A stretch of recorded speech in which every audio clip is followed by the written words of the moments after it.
All right, welcome to another episode of the Beau Payne Show podcast. I'm your host, Beau Payne, and we are coming to you from Lewiston, Idaho, and I'm with my producer, Brianna. I'm not going to say Miana, Brianna Mina. It's an inside joke. And we've got a fantastic guest. Before I introduce her, I just want Brianna to say hi to everybody. How you doing and how's your week? Break that down for us in maybe, 30 seconds. How's it going? Yeah, I'm doing great. Thanks. I love being here. I love this show. We have awesome conversation. My week has been great. I've been recording a lot for my own channel. So just kind of, keeping with the up and up. I like it. So before I forget, obviously I want everybody who listens to go ahead and go to my YouTube channel, the Beau Payne Show podcast. Smash that subscribe button, hit that like button. Even if you don't like it, hit it anyways, because it just wouldn't be a very nice thing if you went there and didn't subscribe. and also, producer Brianna has her own YouTube channel, which is fantastic. It is full of amazing content, inspirational stuff. Brianna, correct me if I'm wrong. I believe it's called Every Voice Matters. Yes. Yep. You want to tell the folks just a little snippet about what it is and where they can find you on that? Yeah, sure. So I'm mainly on YouTube, Instagram, Facebook, but my YouTube channel is basically Every Voice Matters, EVM, and it's for people from all different kinds of walks of life. I do have a lot of collaborations that I'm working on about different stories with people. It can be anywhere from weight loss to prison, but it's mainly about prison. People who have been, people who've gone to work release when they're getting out, and just kind of bridging the gap between people who have loved ones still behind bars and how to support them properly. Beautiful. I know that it's quite the gauntlet to navigate, either being, on both sides of the walls and the razor and all that stuff, So I applaud you for helping not only women, but, men too get through that stuff. So excellent. So everybody check out Brianna's page. Every Voice Matters. Let's see what else. A couple things before we get to my guest. I'm rocking University of Colorado women's basketball. My little sister, anybody who knows me, knows my sister, Coach J.R. Payne, is the head coach of the number 4 ranked in the AP and the coaches poll Colorado Lady Buffaloes. Beat LSU, the number 1 team in the country, defending national champs this year. Got a big weekend coming up with Oregon State heading into Boulder at the CU Event Center. So if you're listening in Boulder, get your butt out there and support that team. They're incredible. Sweet 16 last year, hoping Final Four this year. I'm hoping Final Four because I want tickets from my little sister. So that'd be cool. Let's see what else. So we went to my daughter, my grandson, and my son-in-law and everybody. We went to the CU women play the Washington State Cougars last week here in Pullman, because I live in northern Idaho, so pretty close to where Washington State University is. And I just made a decision. I was holding my little grandson, and he's 13 months old, and I was like, shoot, I'm going to stay here about 6-7 more months. And I had planned to move back to Austin or Denver. I'm not sure yet. Next month, actually, I had plans all set. And family for me trumps everything. I've been in prison and jail for a long time over the years, off and on, and I missed out on a lot of good things. So if you're out there listening and you think that, life's passed you by and your family will never forgive you and you've done some pretty heinous stuff, or I don't want to say heinous, but just, you've just messed up, and feeling down and guilty and shameful about yourself, man, comebacks are real. So that's a segue into our guest. She is a valiant Army veteran. She's a veteran of Iraq and Afghanistan. She is a brilliant woman. She's a friend of mine. She's in recovery. I want to say true redemption story because she is, because I know her story, but I want you all to hear it too. So my friend Nadine Gant is also a big Philadelphia Eagles fan, so we're going to talk a little bit about that. She is from South Jersey. She, actually, right now, for when this comes out on YouTube, you can see all the Eagles gear she's rocking. So I love it. We got a good sports theme on this show. So, Nadine, so glad to have you on the show. Just say hi real quick, and we're going to get into it. So, how you doing? I'm doing good. Actually, good. What else am I supposed to say? I can see it in your smile. It's all good. We're good. I'm just really happy that you're on the show. We're going to have a good conversation. I know you're in recovery. Hmm. I know you've had a tough go of it over the years, like a lot of us. That's the kind of people that I love having on my show, is people that have walked through the flames and come out the other side just forged in them. And I know that you work a very strong program of recovery, and I think you'd be an excellent example to many women out there. So we're going to talk a little bit about your life, what you're doing now, a little bit about maybe your military experience, your program of recovery, what your aspirations are and things like that. So without further ado, let's get to my friend Nadine Gant, the woman, the myth, the legend. Just tell us what it was like, growing up, what happened, and what it's like now. And I'll jump in and we'll just have a good conversation. Oh, well, I guess I'll start off by saying I'm hard-headed. Everybody that knows me knows I'm hard-headed. I'm one of those people you have to tell multiple times. I can get in trouble for it one way, and I'll try to figure out a different way to do it and try to be slick and get in trouble for it that way. Before I finally learned my lesson. I had, a good upbringing. My dad, my dad was a great example for me.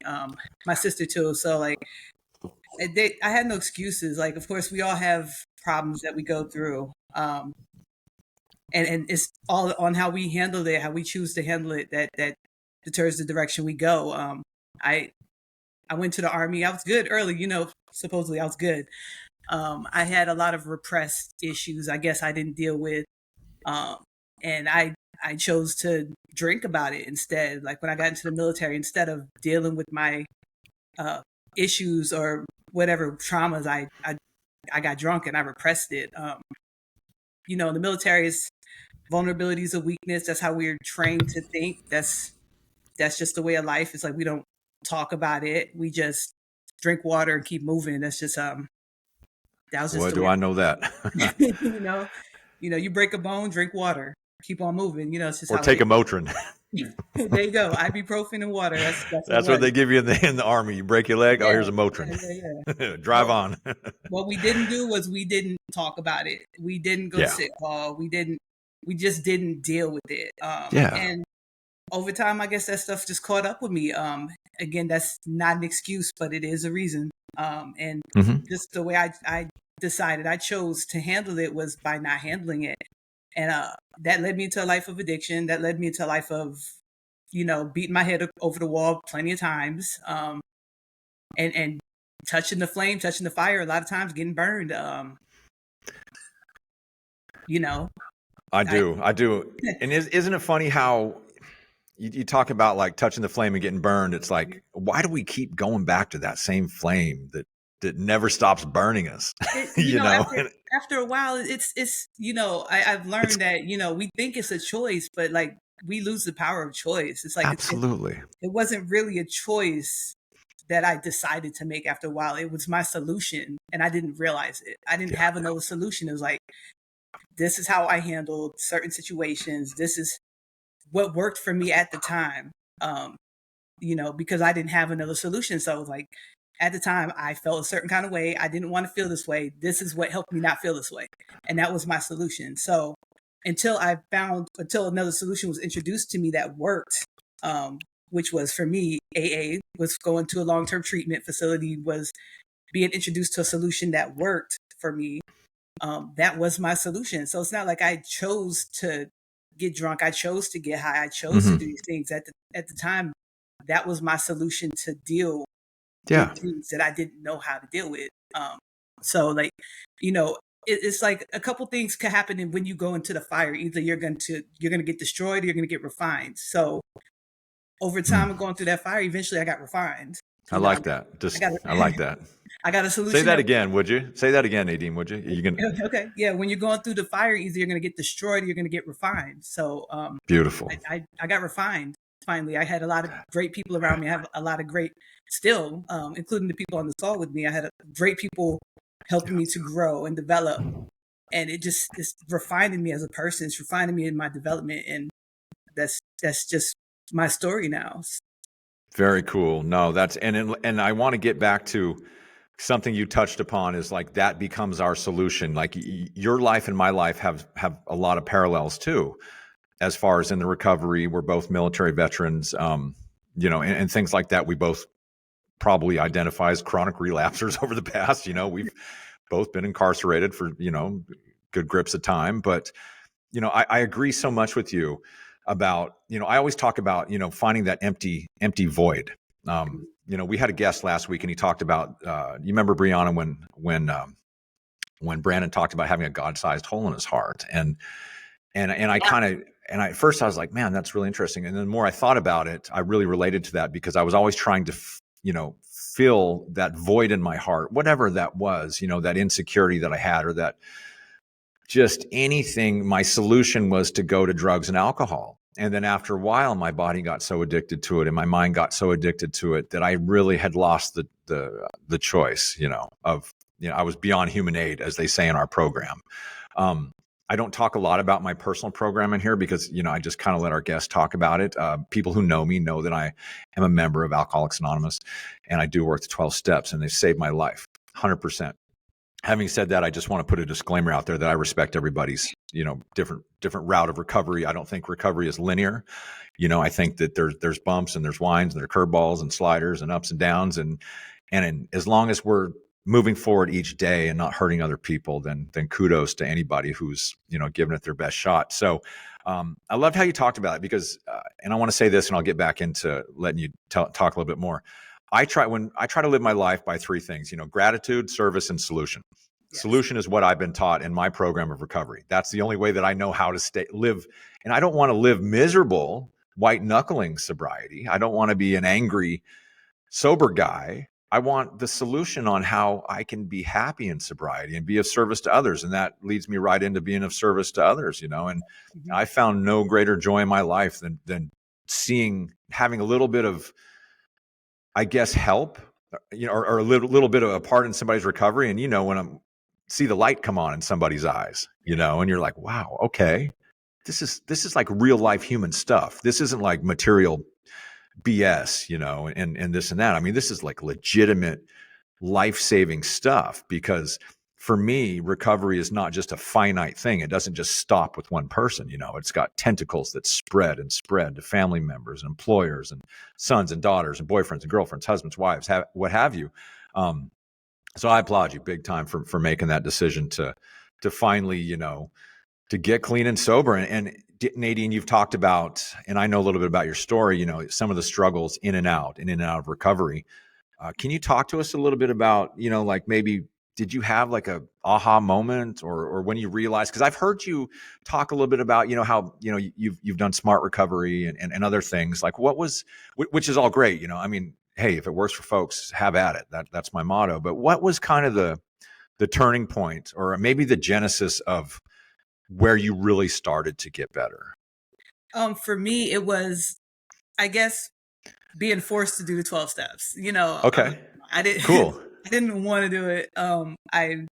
I tried, honestly, I tried to avoid it. I did, which is how I got into smart recovery, which I love that program. I really do. And I like everything they say about, like, you got your bag and whatever works for you in your recovery, you put it in your bag, which is what I like about that, because it shows that recovery is not a one solution thing for everybody. Everybody's mm-hmm. different. What works for you might not work for me. What works for me might not work for you. So I like the whole concept of, if it works for you, put it in your bag and use it. And for me, I still like CBT. I still like DBT, REBT, all that stuff.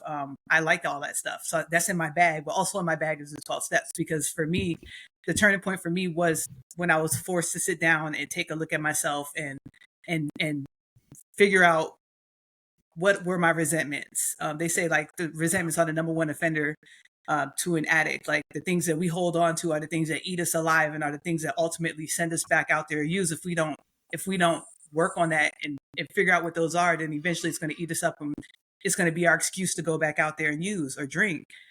So for me, like, actually doing that fourth step and figuring out what my resentments were, who they were towards, and then finding out on the flip side what my part was in those resentments, even if it wasn't towards that person, but have I ever done that thing that this person, or I felt this person did to me? Have I ever done that to anybody else? And when I take a look at that, chances are I have. It makes it harder to hold on to that animosity or that anger towards this person when you realize that, damn, everybody's fallible. Nobody's perfect. I've done this to somebody too. So how can I be so angry at this person when I myself also have done this to someone before. It makes it a lot easier to let go of that anger, that resentment, when you realize that, damn, I've done this too. And so like just doing that work in itself helped to like release all that Yeah. resentment that I might have been holding towards people. Like just knowing that, like, look, hey, at the end of the day, we all identify as human. Mhm. None of us are perfect. We all make mistakes, and most of the time, nobody is setting out with the intention to hurt you. You know what I'm saying? Things happen, Yeah. and people get hurt, and it's like, it's most of the time you're holding on to hurt feelings, and that person Yeah. is going on with their day, and then I even think twice about it, and here I am, like getting Isn't hired. that let me jump in here. Like, I love what you just said. Like I agree with it all. And it's funny. It's Yeah. and Brianna too, after I talk, I want you to jump in on this. Like, isn't it funny how we can just hold on to things and then we find out that the person that we're like mad at or whatever, like they haven't even thought about it in years. Right. You know what I They mean? don't And even here we know. are. And if you're anything like me, Nadine, and I know you are, I used to drink at people.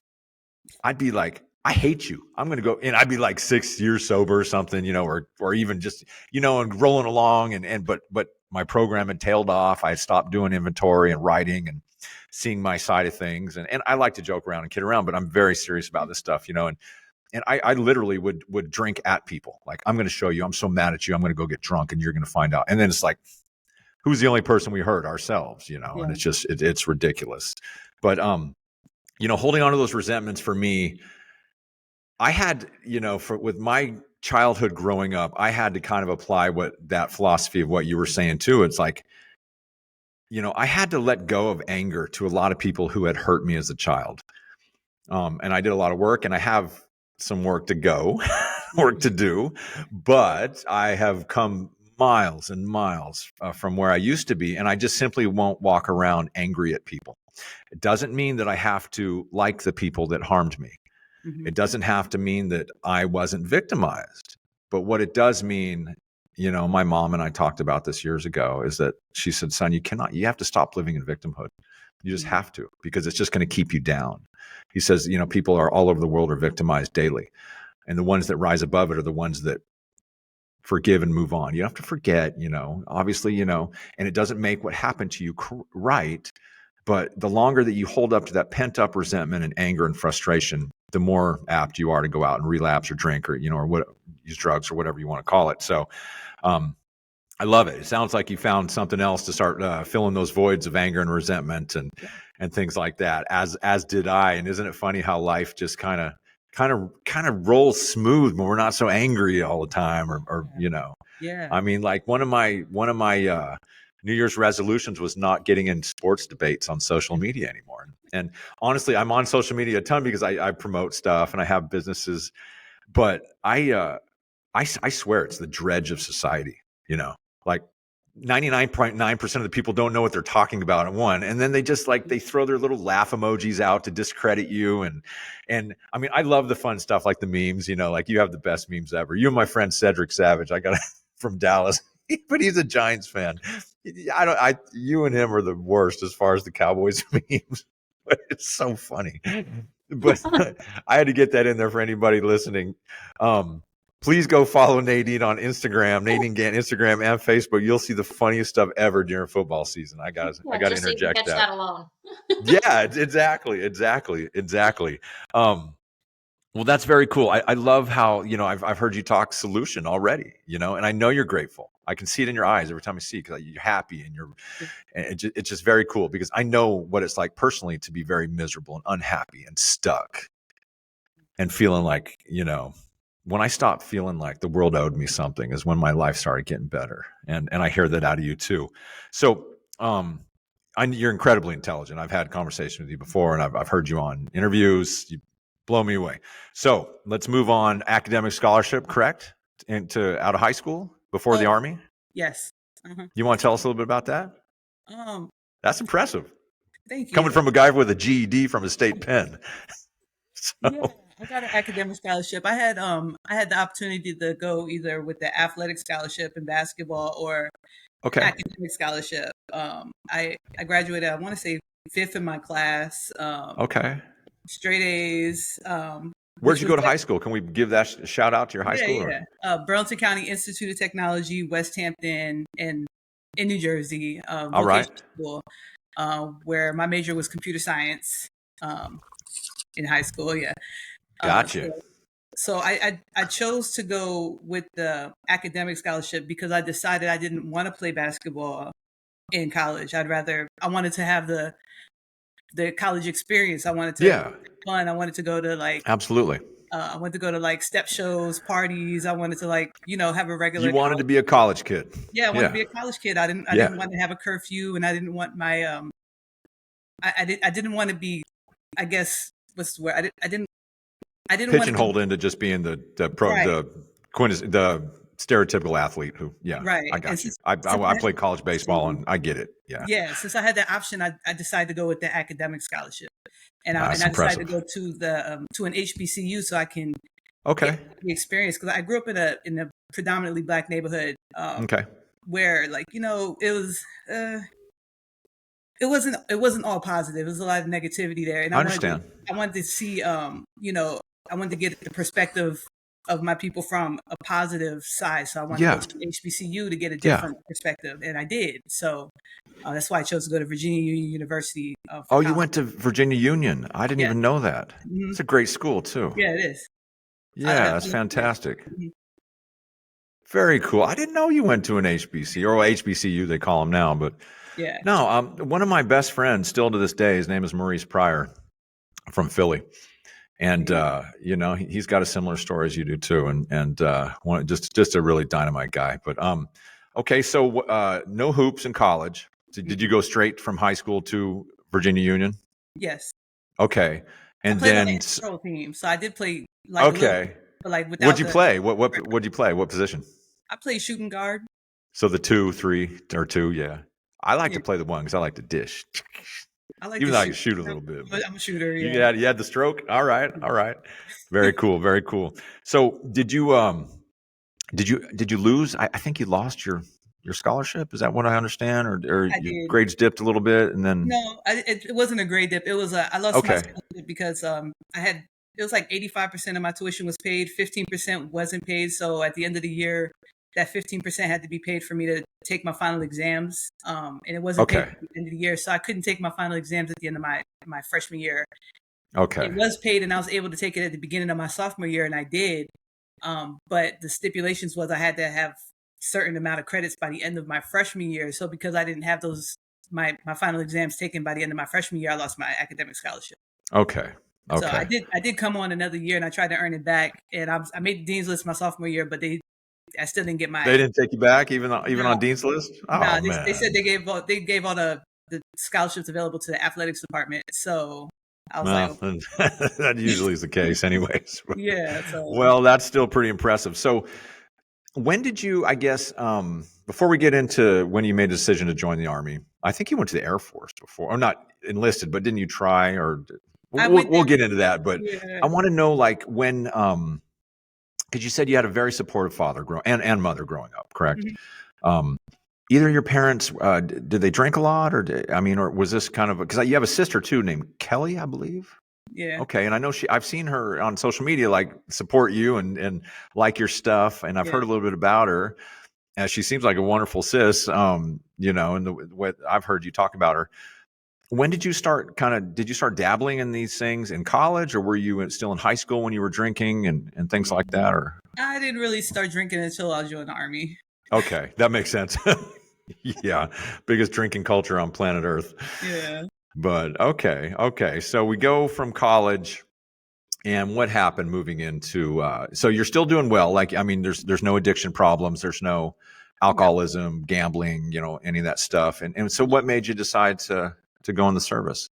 There was a few things. I still remember the day 9/11 happened. I was in my second year, the beginning of my second year of college. I remember I was going to my computer science class early in the morning. I got to class and it was closed. There's a note on the door that said that the class was canceled for the day. I was like, okay. And I was walking back to my dorm, and we walked past, like, I guess the what they call it, the student rec area, Union Building, the sub or whatever. Yeah. and there's a whole bunch of people in there, and I was like, okay, I was wondering why, because it was never that crowded that early, and I noticed a lot of people were crying and emotional, so I walked over there, and that's when I found out about the first tower getting hit, and I was like, what? Yeah. And I was scared because my aunt, she worked at the Dow Jones building, which was in close proximity. Yes. Of, WTC at the time, and I was worried, so I was trying to call. I was trying to call my family, but the phone lines were down at the time. I couldn't reach them for a good minute after that. But it turns out she missed her. She missed her ride, the train, subway, or whatever, that morning. So she wasn't there when it happened. So that was just a God moment. Yeah. And my family was okay. But that was early in the year, and then toward the end of the year, when I found out I wasn't going to get my scholarship back, I decided I wasn't going to work as hard as I did that year, because that year I did my sophomore year, I was a walk-on for the band for the trumpet. I got second, was awarded a scholarship to play in the pep band and in the marching band for my school. HBC's got the best bands in the nation. We were dope. I bet. Heck yeah. We were dope. So I got Southern and Grambling. I love it. Yeah. Anyways, go on. I had to jump in there. I love it. It's like drumline. So yes. So we were. Can we tell Brianna real quick what we're talking about? Drumline. So, the movie Drumline. Yeah, I love that movie. HBCU. Do you know what an HBCU stands for? Historically Black College and University. Oh, okay. And they have some of the absolute greatest marching bands of all time. And I mean, and they have battles. It is like insanely good. It is like something everybody on planet Earth should witness. I mean, it is the coolest stuff. Oh, and that's so cool. Yeah. So that's what Nadine's talking about. Yeah. I played the trumpet. Okay. I played the trumpet, and I haven't played the trumpet in my high school that I went to didn't have a band. So I didn't play the trumpet at all in high school. But I still remember how to play, I guess, because I went and tried out and auditioned for the band. And I was good enough to earn a little scholarship to play in the pep band, which is the band that plays for the basketball team. And we got down during their games. And then the marching band, we played during the football games. So that paid for part of my tuition. And I also did work study, maybe? Work studying? No? I don't know. I know what you mean. I'm not sure what they call it, but to earn a little bit more money for my tuition, and I did that all year, and that helped cover my tuition for the second year, and I did all that, and I also kept my grades up, but I didn't get my academic scholarship, and I didn't want to work that as hard as I did in my junior year. Sure, so I get it. With that, and also like feeling a little patriotic with the 9/11, I decided to join the armed forces. At first, I did want to join the Air Force. My dad served in the Air Force, so I wanted to follow in his footsteps and join the Air Force. I went into their recruiting office first. They weren't willing to put on paper the job that I wanted, because I was, I had already been in school for computers since 9th grade. That was like your major forever. I mean, gotcha. That's what I knew how to do. That was my, my thing. I enjoyed doing it, and I was like, that's the job field I was leaning towards. But they wouldn't guarantee it in my contract. My dad had already schooled me with the game, how the recruiters work. And he's like, if it's not written down, don't sign it. So I was like, okay. So they wouldn't do it. And then I went to the Navy. I didn't want to do the Army. I went to the Navy in the same situation. They wouldn't put it in writing, and I was like, okay. And then I went to the Army, and they were willing to put everything in writing, and they were willing to make sure I had the clearances I needed for my job, so it wouldn't be no okie doke when I finished basic training and be like, oh, well, you got the job, but you can't get the clearance, so we can't give you the job type shit. So the recruiters and okie doke goes hand in hand. They give you the okie doke. Make sure all the T's were crossed, all the I's were dotted, and everything was set before I even left to go to basic training, before I went to AIT to go to school and everything like that. And the Army was willing to do that. So that's how I ended up in the Army after, going to college for 2 years. Yeah. Okay. So 9/11 was awful. I remember where I was too. It was one of the saddest days of my life. It still is, just because I love this country. This country's given me 1,000 second chances. We're not perfect, but we're a lot of good things going. It was a very sad day for a lot of us. So I applaud you very much on a serious note for enlisting. Thank you. Yeah, absolutely. It was, I saw that second tower go down. I saw the second plane, and I couldn't believe it. I was watching it on TV. Still right now, it makes me sad thinking about it, but moving on. So, okay. So we get in, you get that in writing from the Army, right? Finally. and so you get into the one branch where you originally didn't want to go. Unfortunately, 9/11 at that time, deployments everywhere, as you know. Do you mind just talking about kind of, what your first job in the Army was, and then when you found out maybe where you were deployed? I know you were at Schofield Barracks, I think, after where did you go to basic? I went to Fort Jackson, South Carolina, basic training. South Carolina. And AIT there too, or did you go to? No, in the summer, South Carolina in the summer, and it was hot. Oh yeah, I went to Fort Benning. Fort Benning for infantry, everything, home school. So I get it. It's hot. I went to what is it called? Augusta, Georgia. Signal Battalion there. Signal Battalion. That's where our friend John Sterling was last duty station was, I believe. Bravo 551. Yeah, he was an intelligent guy. Intelligence, I think, kind of similar to what you did, S2 or something. But okay, so you go to when do you get your first deployment orders or papers? Because I know Afghanistan kicked off quick. Well, let me tell you first. Okay. Yeah, go ahead, and talk about your. Feel free to say anything you like. I mean, I went through my training. I think it was like 5 or 6 months of training at Fort Gordon, which was Augusta, and after that, everybody that I was in there with, and there's probably 500 of us in that battalion. They all get their orders, and I don't get mine, right? And I'm like, okay. They had undergraduate, and then right under undergraduate, they had distinguished undergraduate and undergraduate. I was an undergraduate, which means I was like second in my class, second highest grade.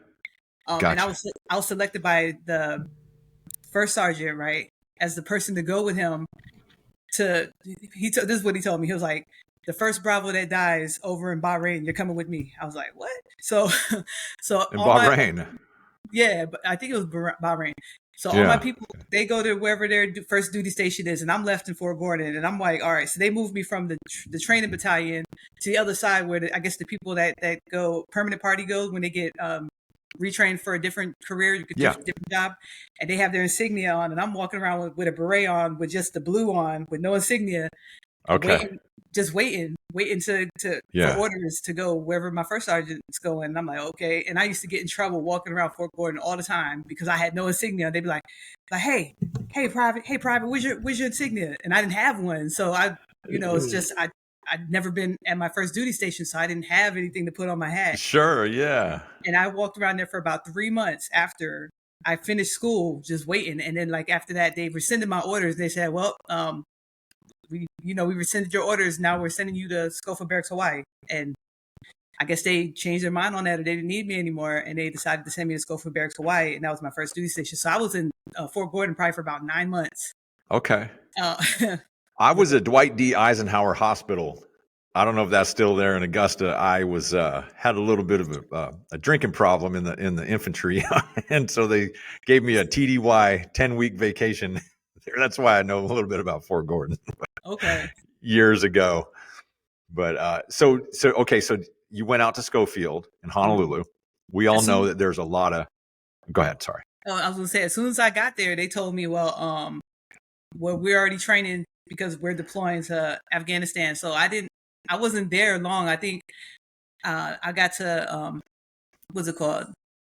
Right behind the pineapple fields. It wasn't Schofield Barracks. It was I know what you're talking about. I can't remember. Yeah, 125 Signal Battalion, which was it wasn't on Schofield. It was it's been a while. It is attached to it. It's close enough. Yeah, it was attached, but not on the base. And I got there, and they told me as soon as I got there, hey, we're deploying to Afghanistan. So I knew as soon as I got there from training that I was going to be deploying to Afghanistan. And so, and the funniest thing, they really didn't want to waste their time training a new soldier, so they put me on funeral detail as soon as I got there. Jeez. As soon as I didn't know anything because I was new in computers. They didn't know I had a background in computers already. So they decided to put me on funeral detail instead, and I stayed there for about 3 or 4 months before I even got with my unit to actually start training. Yeah, I got you. So when you were in Honolulu, did your drinking start to take off? I mean, I know you all were training and getting ready to deploy, or no? Okay, because I know some guys that have been, 25th and Tropic Lightning and all that stuff. Mhm. And I know it's a big kind of a party Yeah. place, but I didn't really know anybody there at the time, so not really. That didn't happen until after I came back from my first deployment. okay. Yeah. Okay. So So you did you go to Afghanistan before Iraq? Obviously, because yeah. I'm assuming. Okay. And then you Mhm. came back. How many tours did you do or I deployments did in 2 tours. I did 1 tour Okay. in Afghanistan and 1 tour in Iraq. Okay. Okay. Um, I know that, it's been highly debated for many years now why we were there, why we weren't. I'm not here to get into the efficacy of whether we should or not, or it was good, bad. I love every soldier, Marine, Airman, Navy, man, woman, whomever served. Uh, I have several friends who've just had their lives destroyed by that stuff. And I know from hearing you a little bit, do you mind talking about a little bit of just kind of maybe what led you down to filling some of that empty void, or maybe some post-traumatic stress disorder? And did you turn to alcohol to deal with that eventually, or Yeah. I would say, like, when I came back from Afghanistan, and I found out as soon as we got back that we were going to deploy to Iraq, Mhm. yeah, we just, live every day like it's your last. We just Yeah, go downtown and have a good time, and it became like an everyday thing. Like Honolulu, Waikiki was probably about 30 minutes away from base, and yeah. we would just go down there. And I want to say the clubs closed at like 4 o'clock in the morning, then, so we would Hmm. just go down there and have a good time and get back just in time for PT and Oh, be ready. we, you give me nightmares thinking about that, because I was stationed in I was up in Alaska for a year one time at Fort Wainwright. And this is back in the late 90s. And the bars shut down at 5 a.m. and then they reopen at 7 a.m. And like in the summertime, it's like 6 months a year is all sunlight, and the other 6 is all pitch black. So it's just you're in the club all night and it's dark, and then you walk out at like 4 a.m. and there's sunlight everywhere. It's just crazy, and it messes with your mind. But thank God those days are over. So okay, so you get back. Did you have any help from just I don't know. I don't want to say officers, but I mean just like psychologists. I mean, like I know nowadays it's better in the military. I just know when I was around and back then there was just no help for anybody. Like it's like either go drink your stuff away or just suck it up and drive on. it, when I was in, it wasn't really something that was. I guess it was kind of like an open secret. It's like everybody knew about it and nobody talked But about it. gotcha. So it's kind of like, look, as long as you show up at PT, and as long as you can keep up with the battalion when we're running, and as long as you can do your push-ups Yeah, and sit-ups and show up for work, it didn't matter. Um, that's kind of I it's get kind of that. the attitude in I would say that I was in. As long as you Yeah, no, and I get that, and I understand that completely, and I think ultimately that's not a good uh, mission statement, for lack of a better word, because I think that it damages people long term yeah, when people don't get to talk about things. There's nothing weak about talking with things. I think it's very yeah, strong and a sign of strength for people to talk about things. Well, and I love that you're Doesn't bringing mean up the that difference between like what happened back then. It's almost yeah, like the old school version of it, and then the new school, whereas they are more right, open with people coming forward with their problems, talking about it, the whole yeah, PTSD thing. But, in the past, that was like, yeah, hush, hush, don't talk about it, because if you do, you're going to look at, so I love yeah, that we're talking about this, because it's just bringing up like more of an awareness to the fact that there's two different sides for two different eras almost, you know? yeah. well, there absolutely. And you bring up. Yeah. Let me say this real quick. So I haven't spoken to my father in probably 18 years. He's a decorated Vietnam vet, infantry platoon leader, officer, shot up several times, just decorated to the hilt. 100%, service connected, on and on and on. Horrible, like just the stuff that I saw that dude do as a young child. It's just, so back then it was just like, even if it was even brought up, the mere mention of it, you would be considered weak, or you would be considered not worth. I don't know. I don't even have the right words, but I just, I think that nowadays we have to strike there's a balance for me in the military that, look, when we raise our hand against foreign and domestic, defend our country, we all know that, yada, yada, yada. The first job of the military is to protect our country and to, if there war, to win wars on, and to protect our shores. you have to have warriors do that, but there has to be a balancing point, in my opinion, to where there are, for men and women who have been in combat, to be able to talk to somebody and not to hold it in and in and in, and because eventually that becomes a powder keg. And we've seen that in so many instances across the country of guys, women, I'm going to keep it genderless, but just shooting up, just in an absolute, don't know where they are. And I've seen it, a couple of my friends, and have done time for it and have woken up out of a blackout and like, I did what? And they're like, yeah, you just shot up an entire, like, your house, and it's extremely sad. And so I'm glad that there are a lot, like at vet centers, or not even VAs, but at the vet center, and stuff like that, that there's outlets. So I applaud you big time for that, Nadine, and your service. Yeah. It's not easy, but you're doing it today. So, well, let's move past the military stuff. But I can't tell you, one fellow veteran to another, and I know I can speak from Brianna on this, that we're very, very proud of you, how far you've come.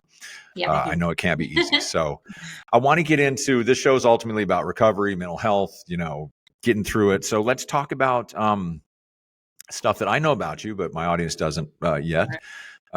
Drug use, alcoholism, gambling, filling voids. When did all this stuff kind of go? And then, because I personally, I gambled my butt off, and I know so much. So I am such a sports guy, but that has no bearing on gambling. So I was always a guy sports bet because I was an addict, and I can never shut it off and shut it off and shut it off. And ultimately I would always lose. The house always lose, especially to an alcoholic or an addict. I was a cocaine addict. I was a methamphetamine addict.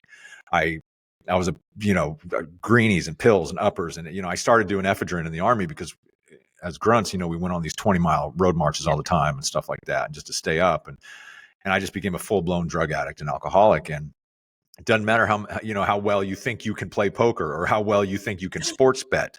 And you might have all the knowledge in the world, but if you're an addict, man, eventually you're going to dump that money right back into the house and you're going to end up owing. So let's talk a little bit about how you segued into a life of drinking and drugging and gambling. And eventually I want to hear about how we got out of it too. All right. Well, obviously the drinking started when I got back from my first tour. Okay. And just partying all the time downtown. I wasn't staying awake on alcohol. So obviously that's when the cocaine started. Yeah. And then, I discovered other things like, MDMA. All the party drugs and party drugs, club drugs. Yeah. Ecstasy. And then I was introduced to methamphetamines, and that kept me up. Kept me up. And that was it for me. Allowed you to party more though, right? I mean, for me, meth allowed me just to go and go for days on end, drink and party. Yeah. I could stay up and party. It kept me up in the morning for PT, and it kept me up all day to work. And that's what I needed. That's what I needed to get through. And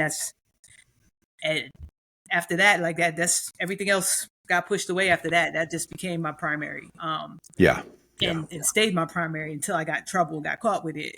Sure. Honestly. So we all get caught eventually. I mean, it's just a matter of time. It's a matter of time.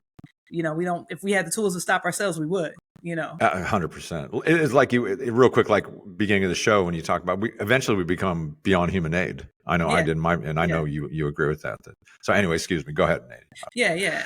And what was I? Oh yeah. So that just became my thing. And then let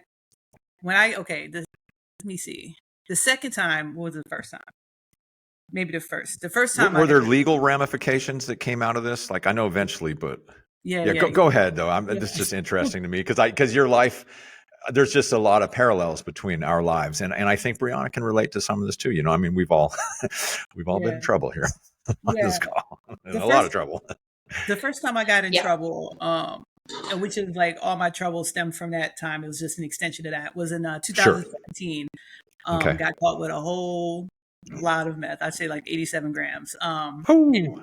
It's a big old pile of felonies right there. Yeah, it was a 4,200 with intent to distribute, manufacturing, and delivery. Oh gosh, that's a lot of years you're looking at right there. 20 years was on the table. It took me 2 years going in and out of court with an expensive lawyer for them to finally say, hey, okay, we'll plead this down to 8-year cap, 10 years of probation. Okay. I was excited. I was like, yeah, show me where That's it's at. like winning the lottery if you get Yeah, I caught was with like, 90 yeah, grams of meth. exactly. But with that, it was like, I couldn't mess up at all. So it was unrealistic to think that I can go from this drug habit to just cold turkey stopping on my own. So Oh, sure. in my mind, I was like, okay, I thought with enough incentive, like jail time in this, I could tell myself, hey, I got to stop, because if I Isn't don't, that funny how that stuff, it makes sense to us at the time, but then when we really try to put it into practical application, it has zero effect, like positive effect, because we're addicts and we don't deal with what the underlying core problems truly are. But of course, I signed the paper because it sounded better than 20 years in jail. And I was like, okay, bet. Yeah, so we good now. Yeah. I didn't make it past 1 UA before my. Sorry, I don't mean to laugh, but before my probation was revoked. It like straight up, like I signed the papers in August of 2019. By December of 2019, I was already in jail, probation revoked. Revoked and imposed. Yeah. And so, and by December, I was in jail. You know what I'm saying? Yeah, I sure do. So that right there was already a setup, because it's obviously, that's just whatever. So then I was in jail, and they sent me to San Antonio treatment facility from there after 2 months in Bexar County jail for that first, violation, motion to revoke probation, all that stuff, Bexar County jail. And I was waiting for a bed in San Antonio treatment facility. And I got that bed. I was there for 6 months. It's horrible. And within that 6 months, I didn't get no solution. I'm be honest. Yeah. It was 12-step based. They had the 12 steps posted on the wall. I could read them every day. I could recite them. I had no clue what it was. You know what I'm saying? Let me jump in here real quick, Nadine, if you don't mind. I just want to see if you agree with this. There's a big difference in, like you're saying, like for me, yeah, I can read those 12 steps. Mm-hmm. I can recite it. Honestly, between you and I can recite every word of that first 164, most of those stories. Mm-hmm. But unless I'm actually living a life of recovery, then that stuff doesn't mean jack to me, because it's not going to apply. Because to me, recovery is a lifestyle. And it's not, I know so many people that can read those 12 steps and tell you the traditions, what they mean, and tell you page 52, the bedevilments and the problem. You know what I'm saying? But I couldn't even tell you a lot of, but unless we put that stuff into practical application in our everyday life, for me at least, man, I fell flat on my face every single time. I just wanted to, I agree 100%, but this is why I was so against the 12 steps, because I thought I knew the 12 steps. Because after the 6 months of SATA, of seeing the 12 steps on the wall, I was like, I know the 12 steps. It didn't work. Sure, yeah. But the thing is, knowing what I know now, I was in a state funded program. There was limited in what they could do. I never even seen the big book. Like the whole 6 months I was there, I never seen the big book. Oh, really? Okay. Like, so it's like, I love that. I think that's divinely inspired, that book. Yeah, me too. But I've never went through any of that. I just seen the steps on the wall, and it's like they can only do what they can do with limited funding, I'm guessing. Sure. And when they have new people coming in all the time like that, like I guess it's almost impossible for them to like really. Yeah, they did the best of what they had, and a lot of the state funding stuff, it's underfunded. One thing that bothers me, and I'm kind of going to get off track, and I'll get right back on track, is that in this country, I don't like the what do you call it? Treatment for profit. I think that so state funded, yes, there's not enough funding to make it adequate, which bothers me. But on the other hand, it bothers me that big corporations are buying these treatment centers and getting rich off the backs of alcoholics and addicts, and then charging them another 30 grand, like strong arming their family, saying, oh, your son or daughter's not going to make it unless she stays or he stays another 60 days. Well, another 60 days at an inpatient is another $60K, and like a lot of families, most families can't afford that kind of stuff. And it's sad. And so there's got to be some kind of like happy medium where they strike to where state funded programs are better run. There's more, or if it's for profit, it can't be just for the sole purpose of getting somebody's money. Right. Do you ever see that? And because I know that you're involved in, sorry, I got off it. That's a bad tangent that I get off on, and I shouldn't. No, I completely agree with you. And I wish there were a middle ground, but it doesn't seem to be one. Like it doesn't, does it? No, because they have like these 30 and 42 day programs, but like I've been to one of those too, and and I absolutely loved it. But again, I couldn't get the kind of treatment that I required in that Yes. limited time. I needed 3 or 4 months for it to stick, for me to actually. But then they're going to charge you so much money, and like normal everyday Americans, I mean, that's a lot of dough. You kidding me? Afford it. If I wasn't a veteran, or if I didn't get like scholarship, then there's no way I could afford $1,000. I've been fortunate to go to VA, rehabs, or I've been to in Texas, and I was fortunate to have a little help with that. But like, I don't know where they come up with these arbitrary numbers, like 28 days or 42 days, or like it just doesn't seem on the up and up to me. But anyways, let's get back to what we're talking about, because I know you. Let's talk about. I think we're talking about some of the drug use and just filling voids. When did you get out of the Army? And then let's talk about kind of, did this lead into gambling to kind of get away from one addiction to the other? Because for me, it did. And then it just kind of exacerbated. I know we're talking about some legal stuff, I think is where we left off. So when I got out of SATF after 6 months of really nothing sticking, because nothing stuck, Sure, no, I get it. But I was clean. So I had the drug removed, problem removed, supposedly. In theory, I'd be able to ride on that and get out and stay clean. But however, I got out back into the same environment, and the same people. If nothing changes, nothing changes. Nothing changes, I mean, except for the fact that the drug was removed. But we're still left with ourselves. But I'm still left with the problem where, like you said, your friend said God-shaped hole. That God-shaped hole was still there in me, and I still needed something to fill it. I just didn't know it. So it was only that's cool. It was only a matter of time before that substance, that filler for me, cross addiction became gambling, and it worked for a while to keep me away from the drugs. That became my new drug. My new filler was gambling. Don't know where that made sense. Lost a lot of money. Yeah, I mean, you and me both. It kept me away from drugs for a minute, but eventually, like, I lost so much money, I was in the vicinity of people that drugs were going around, and next thing you know, without even realizing it, I'm using again. I once woke up in Lake Tahoe in like a 4-foot snowdrift with like 4 bottles of Old English all laying around me, 40s, and then I looked in my pocket, and I had all these ATM slips that showed the gradual, all the withdrawals I made from the last like 3 nights, and I was in a blackout, and I went from like thousands of dollars to like overdrawn, and I'm just like, where am I? I'm like in Nevada somewhere in a snowdrift, and I'm like, there's 3-4 bottles of Old English laying around. Like, it's just like, I have so many of those dumb stories that gambling. It's just it's a cross addiction, I think, that just leads to. I gamble so much money. Cash App kicked me off. Like, I can't get a Cash App account. That's pretty bad when Cash App, because that's kind of the ghetto of. That's the ghetto of. Yeah, Cash App booted you. I've never heard that. Cash App is for that, and they will not let me get a Cash App account. That's how. Brianna, make sure to make a short on that one. Okay. How Cash App kicked Nadine off. Dude, like, as soon as they see my social security number, Cash App is like, they're like, nope, that woman is not allowed on this platform anymore. I have a lot of unexplained. Like, you don't gamble if you're just losing. I was obviously receiving a lot of money too. They're like, sure. Many unexplained big deposits and big money going out, and it's like Cash App's like, no.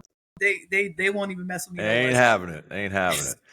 So I want to backtrack just real quick. So when you got in trouble for the methamphetamine and the intent to deliver, did that stay with you for a while, or are you off paper? Or okay, I didn't think so, because that's I was in prison one time. I'm not gonna say his name, but this dude got caught with like 456 grams of methamphetamine, and he got caught with a wig on. He was on the run, and they called him the merchant of meth. This dude was like 6'5", 250 pounds. He got caught with a lady's wig on, and he'd been on the run. I'm not going to say his name, but he's a great guy. He's clean and sober. He was a cellie of mine at one time, but But anyway, so no, go ahead. This is fascinating. This is good stuff. Still with me now. I'm on paper until 2029. Before that used to scare me, because I had no clue how I was going to make it until 2029. I was, before it was like something that I couldn't do. Now I'm good. I'm confident that I can. Well, you know that if you're doing the right things like you are these days, that really being on paper is not really a big issue. I mean, it's a pain in the butt. You got to, hey, can I travel? Or I got to pay the cost of supervision money every, whatever. But it's a, for me, I found, Nadine, that I used to gripe about it all the time too. Like, oh, I can't believe they got me on paper for this long. And I only have a year left. And I'm free and clear from Nice. 25 years. 25 years I've been on and 10 and a half down. But really, if we're doing the right things, it's not an issue. Right.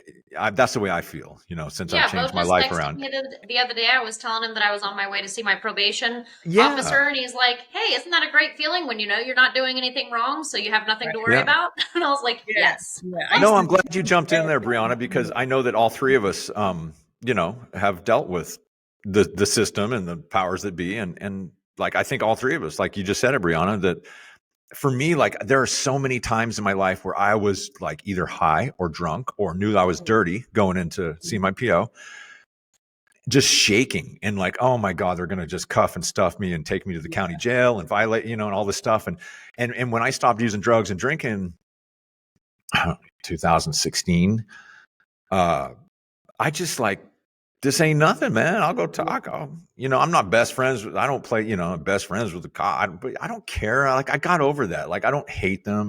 They're just there and they don't bother me because I'm not bothering anybody anymore, and it's a nice peace of mind to go into your probation or parole officer, your PO's office and know that if they ask you to UA or if they ask you to where you been, like, well, yeah, show me the cup because it's clean, and a lot of times it wasn't. So, and it's so much easier doing the right thing. The only thing that we have to focus now on is all the mental stuff that goes with it. That's what we weren't doing when we were using or being, not being sober. No, you're right. And actually I'm glad you said that, Brianna. That's a great segue where I want to ask Nadine. So when you realized that putting the drugs and the alcohol down, let's just say the gambling, whatever, and you realize that recovery for folks like us is much, much more than that. Yeah. When did you kind of have that realization that you either need to get your butt in gear and start working some sort of program, or it's just a matter of time of where you're going to go back and start using and drinking and doing all that nonsense again? Because I went through the roller coaster too, so I'm not knocking you. I'm saying I'm agreeing with you. I've been there, done that. So for me, since this last time getting out of treatment, since this was my 4th time in treatment, okay. Besides actually getting, the information I needed and actually going through the 12 steps, which I actually really needed and all that, I decided to do everything different. I decided whatever I tried before it didn't work, I'm doing everything different, which for me looked like changing people, places, and things. So I completely moved from San Antonio. I left the entire city and moved to Austin, which means all the people around me were different. I had a whole different community of people around me.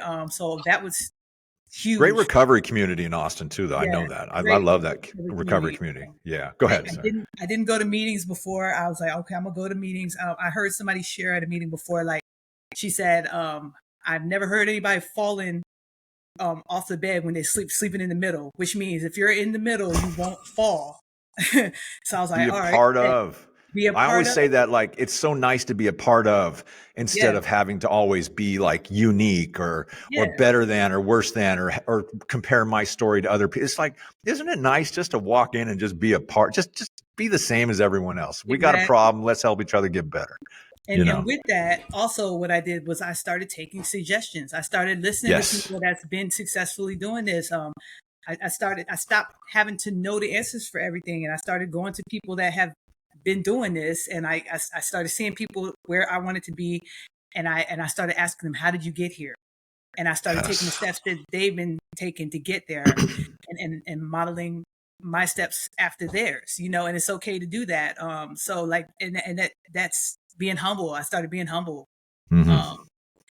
And saying it's okay to not have the answers, it's okay to not know everything. So a lot of it, for me, it's just been a lot of humility, a lot of learning from others, a lot of admitting I don't have all the answers, and a lot of changing everything I thought I knew and doing some different service work. Like they say when you get out, like the 12 step is important. I completely agree. That means like sponsorship. I've never sponsored anybody, but for me, I'm a house manager in a sober living house. So like, my service work looks a little different. I also I work in a wellness community for mental health and substance use disorder. So like my service work looks different, but I'm still in the middle. So I'm always constantly reminded of my first step experience of that bottom where I hit. you're far removed from it. So 100%. And well, not only are you in the middle, but you're out of self too. right. And Always for me, I'm just speaking from my own, like I've been in prison a lot of years in jail, and a lot of it's been locked up. But like I always say, the worst prison I've ever been in is the one between my two ears, where I could not get out of my own way, because I was so consumed with myself and my own arrogance, and which was really just covering up my own insecurities about everything and how poor I felt about myself, that I had to be this loud, obnoxious person that lied all the time and tried to tell everyone I had my stuff together when I was just a little scared little child in a 6'4", 220-pound body, but it just, so when I, there's a part in our program where it talks about, we just cease fighting anyone and everything, and for me, I just like, we don't have to push and shove our way through things, and like physically, not really physically, but metaphorically, and just be all balled up inside all the time and angry. And it's like, it's cool to think differently from people, or it's cool that if people have different opinions on things than I do or we do, it's just like, all right, well, that's cool because I can accept it. I don't have to get upset. I don't have to interject my opinion into like poker analogy. I don't got to push everything in, come over the top of you. Like, I can respect you for thinking different than me. It's cool. And we can just like still be friends, you know what I mean? It's like, because I used to be so bad. Like if anybody said something about Tom Brady, like I would like want to fight. It sounds silly and everyone's going to laugh at me, but but on a more serious thing, like even with sports, it's so silly. If people talk bad about my sports teams, I would spend days plotting how to get back at that person on social media. Okay. And this goes back to what we talked about earlier in the show. It's like, they hadn't thought about it in days, but me, I've been drinking and getting high and thinking, I'm going to get that son of a bitch one way or the other. Some guy I don't even know halfway across the country. It's insane. I never would have thought. Yeah. Go figure, huh? No, yeah, exactly. But my point is, I'm not like that anymore because it just doesn't appeal to me to be that kind of person, and it's just such a waste of energy, Oh, I completely agree with you, and thank God I learned how to work around that the way my team collapsed this year. Because like if yeah, well, listen. If I was still no, go ahead. This is in the year, man. My team completely collapsed this year, and I would not have known how to deal with it. With all my friends that were Dallas Cowboys fans talking all that shit about my team, I would not. You were down in Austin too. There's a lot of Cowboys fans down there. Yeah, so I had to learn to just be like, that is such like patience and like just having to hold your mud, like because like you were 10-1, and I know we like to talk a little smack, but then I was wondering, I wonder how Nadine's doing. Man, because she's putting out a lot of Cowboy stuff. You know what? I talk a lot of shit too. I talk trash. I know you do. You're good at it too. Trash. It was a stretch. I was quiet. I was like, you were like my friend Cedric. Just. Man. I'm like, you two are ruthless. Shame on you. I like the Cowboys. I don't dislike them either. I'm not a fan or not a fan. I mean, but the reason that Philadelphia and the Cowboys and Washington and who else in that? Giants. The Giants. I mean, that's a really traditionally just a nasty division of football. Huge rivalries, and Philly and Dallas just hate each other. The fans do. That's just the way it is. So. That's how it goes. Yeah. I shouldn't have let Nadine know because God only knows she's going to show up on my Instagram throwing all that stuff out there. Oh yeah, wait till Dallas loses in the first round next year. I didn't say that, did I? Oh my God, I won't be able to look at you for like. No, just kidding. No, I don't know. They God bless Cowboys fans. They take more crap than anybody on the internet. I could not believe the stuff. I was like, man. Just the memes alone. I'm sorry, anybody out there, because I know I have a lot of friends who are Cowboys fans. Don't hate me. I'm just the host of this show. We will try not to. I'm just kidding. Yeah, thank you. Well, listen, a couple more things before I want to wrap this up. Give me a few more minutes. I want to ask you a couple questions about what you're doing these days. I know you're back in. Okay, so let's talk about how fulfilling a role is it for you to be a manager and to be able to be a guide to other women, to be an example, to be someone who's obviously come through hell and back and a shining light these days. That has to give you just a lot of good feeling about yourself, to help these other women in the job you do right now. It does. I'm surprising. Like I didn't think I was qualified to to be a house manager. But then somebody told me that with my experience, that's what makes me qualified. And like it, it's very fulfilling, and it's I don't know, I don't know how to explain it. It's just like being able to talk to these women here and share my experience with them when they're going through it or when they have questions, and being able to relate to them in a way like, hey, I understand, and being like non-judgmental about it, and knowing that they can talk to me about anything, and I won't, I won't look at them Yeah. kind of way, and most of the things they talk to me about, I can completely relate. Yeah. It's it, We all have different levels to our stories, but I think the baseline is that we were all in pain. right. And pain is pain is Yeah. pain is pain, regardless of what it is. And so we all need somebody to relate to talk to. So I'm sure that these women that are not only in the house, but just in your crew of recovery, your Yeah. sphere, are just beyond happy to have you there to Yeah. to It's just to talk, to connection. Like we always say, connection's the opposite connection. of addiction, and we need to be Exactly. connected to people like us. It's it's great though, because like even in talking to them, it's also a reminder to me of how far I've come in this, because like Yes. the person I was even a year ago is so different than I am now. Like I used to be so easy to anger, like my ego was so fragile, and it's like, Sure. and now it's so hard to get me upset or riled up. It's like now it's like, and I'll tell them all the time when they're going through it, or if they're upset about anything or something aggravates them. I'm like, I'll tell them like, look, just look at this as an opportunity for growth. If anything can Yeah. aggravate you, if anything upsets you, now you know what you need to work on. So you should be grateful for that.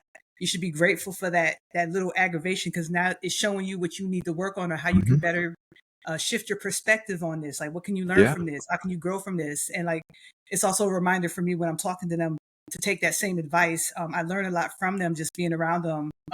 Like Is it's a two-way thing. It's not just like, it's a Yeah. mentorship, but it's also like it's a two-way thing. They teach me too, just like by Absolutely. listening to what they're going through. So Well, you need to be accountable too to the people that and ultimately you have to be accountable to yourself before anybody. But isn't that funny? Isn't it? For me, it's very cool that because I was very similar to you, like um, outspoken and just I'm not saying you were, but I've sort of become like somebody who I haven't sort of like I get a lot of people ask me for advice, and I feel like I can give sound advice today because I'm grounded in my recovery, and I'm grounded in certain aspects of my life that once upon a time I had no freaking clue about any of it. All I cared about was myself, you know. And it's funny how when we get with the program and we give up this ego and we smash this ego and like you said earlier, realize we don't know everything. mm, But also, not only do we not know everything, it's okay not to know everything. yeah, I think those are a sign of the best leaders, or that people that can admit that, hey, I don't know this, but I'm going to go find out for you, instead of yeah, like, well, I'm just going to tell you some BS lie and act like I got my stuff together. Because I got news for anybody listening. Nobody on planet Earth is 100% wired tight with their stuff together. They may look like it. And a lot of times, the people that look like they have their stuff together more than anybody are the people that are hurting the most. And true, I was one of those people for a long time because I did not want to get found out that I was fragile between my ears, or I was a failed baseball player, and whatever it was. yeah, And when I came to terms with, man, it's like, okay, dude, you ain't that special. You're not the first person who failed. You're not the last person who failed. Get off your butt, start doing some work, ditch this victimhood stuff and start helping some people. My life turned around just thousandfold, you know, yeah. and I can hear it in your story too. So, Yeah, um, it's also a blessing though, because like the people that's around me in the organizations I'm with, I learn so much from the people that are yeah, also house managers, and the people that are that I report to. Like they always give us opportunities for growth, and things that we can learn, like that I don't know. So it's like it's just a blessing all the way yeah. And the biggest growth comes from stuff we don't know, uncomfortability, adversity. We talk about leaning into things and learning from them and leveraging them. We all have similar friends that we're on different calls with. So, real quick, what are you doing professionally besides the house manager gig? I know you work for you're a mental health advocate. I know that you're very, very proactive in that community. You told me earlier, but I can't remember if you work for a hospital or just tell us around. about that a little bit. Well, I'm a house manager at Grace and Emerge Recovery, and I work Okay. as a client associate at Amend Wellness, which is In Austin or It's in Elgin. Elgin? Okay, gotcha. Elgin, yeah. Yeah, It's Stone family of programs, like Marshall Stone yeah. family of programs. And they focus on mental health and substance use disorder. Okay. Yeah, so it's different. I'm learning a lot in that aspect too. Is this something that so you're back in school, I know that, right? And you're pretty close to getting your bachelor's, I Yeah, believe, maybe half a year or I got so. I got about 38 credit hours left. Okay. So you could probably knock that out in a few semesters even. Yeah, Yeah, I mean, give or take. I longer. know you're working a lot and stuff, but so do you want to take that I mean, do you just want to further your career in the mental health community? Well, my bachelor's degree is in it's conscious based. It has really nothing to do with what I'm doing. It's Mhm. more for like my own personal growth and development. Gotcha. It's in human potential and consciousness. So like it's just something I already have an interest in. Yeah.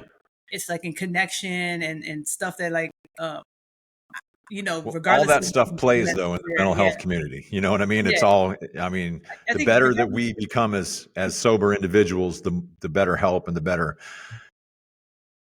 we can be for our families, yeah, for people who rely on us, yeah. I So think regardless of where I go as far as my professional career, this is something that I'll take with me in my personal life and my journey. And that's what attracted me to this this career or very cool. this bachelor's degree, whatever. Yeah, no, very cool. I see Brianna doing the same stuff, I mean, you've been out, well, I'm not going to tell your story, but as long as I've known you, you've been just pushing forward and striving for improvement, but not only like your own personal improvement, but helping other people. And that's why, check out her page. Every voice matters, Thank people. you. No, it's And just to check in real quick and say something off of that, I think that the reason why probably a lot of programs don't work for people is because you're not inspired. It's not that they don't work. yeah. It just doesn't work for you. Everybody learns differently. Mhm. And like for me, I did a year in county and I went to AA voluntarily and I didn't speak the entire time I was there. When I went to AA in prison, then I started speaking like after a few months of being there. But my Uh-huh. whole first year, I just listened because I was literally inspired by everybody, their Yeah. stories, what they were learning, what they were going through, the whole nine. And so I think, not to pump AA up over other programs, No, I you're just fine. think that you literally have to feel the inspiration no matter where you're at if you're going to be open to wanting to change and open to learning the things that are given to you. And so Yeah, that's no, why I think they made you a house manager because they got to see you literally grow and change with everything that you had out in the open. And now it's inspiring other people and they see what you're doing for other people in that sense. And so that's why they're like, yeah, you deserve this because you're real about it, and you're literally inspiring other people. That's why he put you on the show because, that's what you do. No, I mean, that's what I talked to Brianna. I said, let's get Nadine on. I mean, she's got such an Yeah. inspiring story, but I love people because in my own personal life, I've been so low, and I fought like hell to get my life back. But I've had a lot of people who have inspired me and I've Mm-hmm. had a lot of help throughout my life. And so I feel a huge responsibility to give back and to be of help to other people as well. I mean, I talk smack and I joke around with my friends and this and that, but when it comes down to brass tacks, my favorite thing in the world to do is to have a little part in seeing the light come on in somebody's eyes. Mm-hmm. I mean, that's just priceless. You can't put a price on that. And because I know how many years that I was locked up in those cells and how many, winters I spent, scrounging for food under bridges and I'm just going to say this and people can form their own opinions negatively or positively. I don't really care, stealing wine because all the time because my hand shook so bad and negative degree temperatures, living in, homeless shelters and this brings me to a point like addiction and alcoholism and homelessness. And it doesn't discriminate like race, creed, orientation, whatever. We can go on and on with all the adjectives, but it doesn't have, I mean, like you can tell, I tell my story sometimes and they're like, what? I'm like, yeah, Yeah. dude, Yeah. it got nasty. And that's why I love talking to so many different people from so many different backgrounds, socioeconomic backgrounds, and just letting people know that this stuff, if you don't think it can happen to you, Mr. Lawyer on Wall Street or Mr. living in the homeless shelter or in between, think again. That stuff can Yeah. get you. I've been in rehab where I've known like housewives that have lost hundreds of thousands of dollars to gambling because they've just sat at home and their husbands have, excluded them from life pretty much. And so they're like, well, screw you guys. I'm going to start drinking and gambling. And they've like lost the mortgages and all this stuff. And it's devastating, to be honest with you. It's so sad to see it, the addiction take over. And then we lose, and then we gamble more, we drink more, and then the vicious cycle starts. And it's a never ending cycle until we put our foot down, ask for help. For me, I had to realize that I could not do this alone, that I needed my faith really to kick into a higher level and get busy doing some work. And that's what happened for me. And it sounds like that's what happened for you too. So, yeah. Well, man, I'm so glad you're on the show. I want to ask you, I want to talk a little bit of sports before we go, right. Mainly football. So Brianna, hang in here. Well, let's get to Brianna first. Brianna, do you know who's playing? Brianna, do you know who's playing in this? Do you know who's playing in the Super Bowl? Yes, the 49ers. I know. Okay, give us your prediction. I'm for Mahomes, so I like the Chiefs. Okay, so we got one Chiefs we're fan, or I don't know fan, but one Chiefs. We're predicting a Chiefs fan. Brianna's Chiefs check mark right there. Okay, I'm gonna say that I'm gonna go. I've already been on record saying this, 27-24, San Francisco 49ers. I think they have a better overall team when they're playing well. Mahomes and Reed are the best in the business at quarterback and coach, but I don't think I don't know. I'm just going to be honest. I don't want to see Travis Kelce lift up that Lombardi trophy. I do not like that dude. And no, it's going to be a great game. I'm excited about it. Where do you see your Nadine? What needs to change in Philly? That was I'm not trying to be a jerk by saying this, but it was a monumental meltdown. Hey, no. I respect it. Look, the hat. Okay, see, I always say this. Like, look, my team went 4-13. Okay, so I get it. And your team beat my team in the last Super Bowl we played in. So, but what do you think needs to change with the Eagles? Offensive play calling. I need our defense to stop playing flag football. Isn't that just trying to like tackle like Dion, like no effort? That's what was really disheartening in that game against Tampa Bay. It was like Tech Mobile flag football. I think they would have missed the flags. I was like, it was really bad. It was almost like they just didn't like care. They're like, oh well, there he goes by me, and I'm not even going to chase him down. I'm not used to seeing my team on the defense and me be like and. I'm like at the edge of my seat with every play. I'm not used to that. I'm used to being like, okay, we got this. Like Philly's tough. They're built on toughness too. Like the city, the teams. I was really surprised, and I don't think that's a reflection of Sirianni. I think the players like him. I don't know. You have more of a finger on the pulse than I do. I think we already made some changes that we need to make. I think I like the defensive coordinator we got. He has like 40 years of experience under his belt. I told you about Kellen Moore. I've met him a few times in Boise. Good offensive mind. The fact that you said he has a wide open playbook and he does. More than 5 plays, I'm excited about that. That was a little strange having that kind of Mickey Mouse playbook, because I think you have a great quarterback and talent. Where was DeAndre Swift? Did he just disappear at the end? Like what happened? I don't know what happened. I mean, he's a back that can do it all, though. You know what I mean? Like I don't know what happened. As a Philly fan, for me to be quiet and not like, I couldn't go before any game and just talk trash before a game because I didn't know. I was like, and for me as a fan, this is like, that's hard to do. I like to go into games like, we're going to tear this team up and we're going to do this. I couldn't do that before any team. I couldn't do that before the Giants. I couldn't. That's true, because the Giants stink, and they like Dallas fans over here. Like usually, I'm amped up before a Dallas game talking trash. I couldn't even do that this year. You were a little quiet. You're like, we'll see what happens. Yeah, it was funny on your social media. It was funny though. You're like, okay, I promise, one more, and this will be it. when this was Brianna, she'd post the memes like making fun of their quarterback and. Yeah, and then exactly. And then like 2 hours later, I would go on like Facebook or Instagram and I'd see Nadine stuff. She's like, okay, I promise this is for real this time. Last one. And it would like be a picture of like Dak throwing interceptions or just silly stuff. And it's just brutal. Poor Cowboys fans. I'm always excited for my team. I'm excited for the coming year. And just the fact that I think we got like 9 picks in the draft. I think I saw that.